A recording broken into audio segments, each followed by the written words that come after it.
But I can say to you that if you practice Sutra way properly, then keep the three principal paths, as so taught so well by Vince here on Tuesday nights. Then you can learn all about those. Then Tantra happens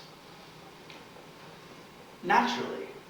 Then if you don't keep renunciation, Bodhichitta, then correct view nicely in your mind, then Tantra will never happen. Then you can get many empowerments, all these wangs of blessings from many teachers, then nothing happens. But if you have those paths, those realizations, those tokwas in your mind, then Tantra happens. No need for it. Then ritual for initiation is just, how do they call it? Just a regulation? Formality. Just a formality. Then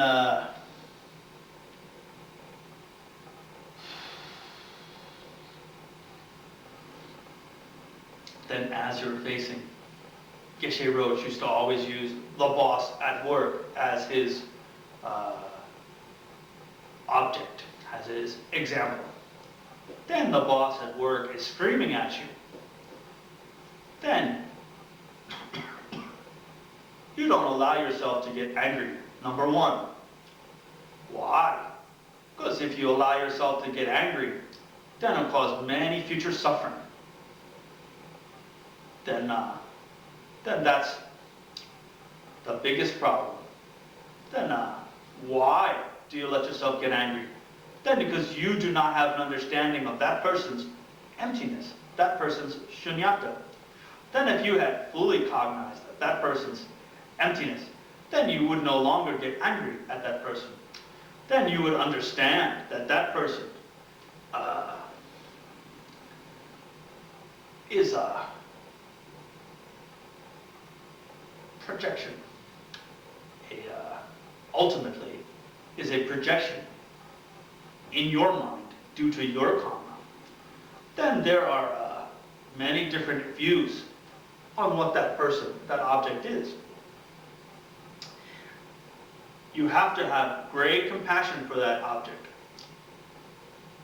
Then that object, that boss, if that boss had some kind of inherent existence from his own side, some essence of lousy boss, then that lousy boss essence would not change. That essence would have to have an inherent existence, and it would not have causes, would not depend on causes and conditions. Then it wouldn't change. Then, if you notice, everything changes. You go to a job, then one day your boss may be big time. Then next day little time. Can happen that way many times. Then you yourself can lose the job or keep the job or get better or worse. Then things change. Here in this verse, then you must understand that person's emptiness whilst you are practicing loving kindness and compassion and taking away their suffering. So meditation is important. Meditation, it assumes in this text that you are meditating on shunyata every day, 45 minutes, maybe an hour, maybe 2. Then outside of that meditation on shunyata, then as you go about your day, then you see everything, every situation as a flowering or a manifestation of emptiness.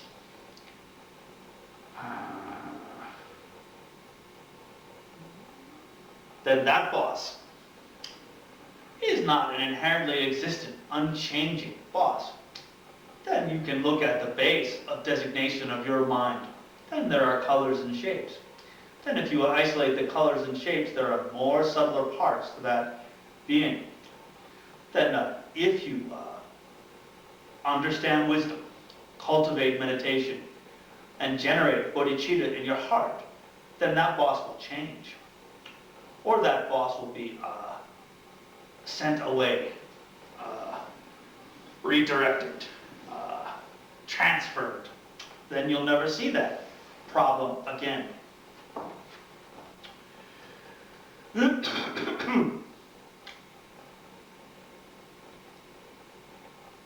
Sumpa kengen changchu kilang du gyurwa ni ngochu tupe ngangwe tse kengen changchu lam dela gang tuk gomdu chur jorwa shiden tap ki chok. Sumpa means section. Here, section 3. Kenyan means a bad state, bad circumstances.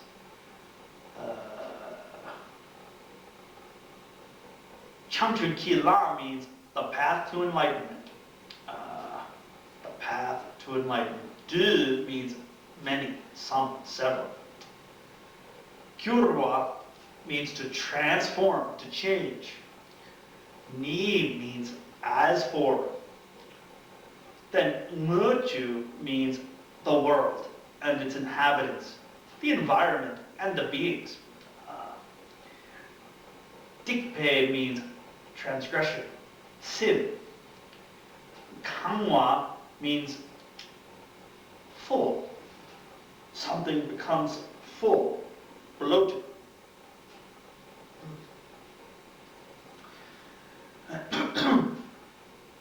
Tse means a human lifespan.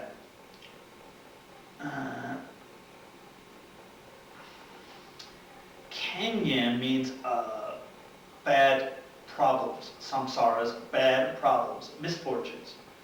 Changchubla means, again, the path to enlightenment. Jela means suddenly, quickly, come.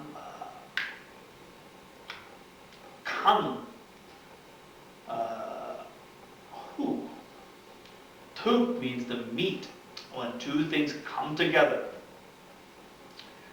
Gom means to habituate, to meditate. Then you do something every day. Gom. Du means some, several. Chir means to join. Jorwa Shi then means the 4 actions. Tap means method, compassion. Kinchok means supreme, among. Then the translation in your books, section 3, transforming unfavorable circumstances into elements of the path to enlightenment. When the world and its inhabitants are brimming with evil, transform bad circumstances into the path of enlightenment. Immediately apply to your practice whatever is unexpectedly encountered. The supreme form of spiritual training is accomplished by 4 actions. Then here, the point is that all samsara suffering is ripening due to your negative karma, as I said before, based upon your self-cherishing mind.